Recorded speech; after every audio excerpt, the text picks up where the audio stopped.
ভূমিকম্পের ভয়ে কুমিল্লায় ৮০ জন নারীর কেউ অজ্ঞান হয়ে পড়েন, কেউ বা হন আহত। এই যে তাড়াহুড়া দেখছেন, এই জায়গাটি কুমিল্লার ইপিজেড এলাকা। ভূমিকম্পের সময় ইপিজেডে কাজ করছিলেন এই নারী শ্রমিকরা। লিলি বিউটি সোপ, যার অ্যান্টি এজিং গুণ তারুণ্য ধরে রেখে ত্বকে করে উজ্জ্বল, তারুণ্যময় উজ্জ্বল ত্বকের জন্য। রিমার্ক। কুমিল্লা ইপিজেডে ঘটনাস্থলে গিয়ে জানা যায়, ভূমিকম্পে কারখানায় প্রচণ্ড ঝাঁকিতে আতঙ্কিত হয়ে অজ্ঞান হয়ে পড়েন ৭০ থেকে ৭৫ জন নারী শ্রমিক। আর ৫ জন নারী শ্রমিক দৌড়ে কারখানা থেকে বের হতে গিয়ে আহত হন। তাদের মধ্যে ইপিজেডের ভেতরে বেবজা হাসপাতালে চিকিৎসা নিয়েছেন ৫০ জন নারী। অন্যদের কুমিল্লা মেডিকেল কলেজ হাসপাতালে চিকিৎসা দেওয়া হয়েছে।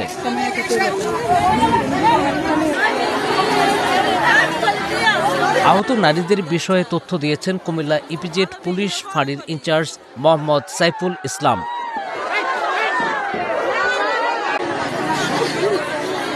ভূমিকম্পের সময় দুটি কোম্পানির নারী কর্মীরা ভয়ে আতঙ্কিত হয়ে দিক বিদিক ছোটাছুটি করতে গিয়ে প্যানিক অ্যাটাকে আক্রান্ত হন বলে প্রাথমিকভাবে ইপিজেড কর্তৃপক্ষ জানিয়েছে।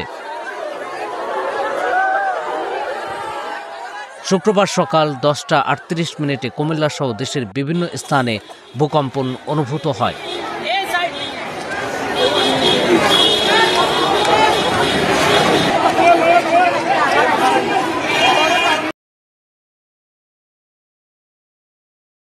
লিলি বিউটি সোপ, যার অ্যান্টি এজিং গুণ তারুণ্য ধরে রেখে ত্বকে করে উজ্জ্বল, তারুণ্যময় উজ্জ্বল ত্বকের জন্য। রিমার্ক।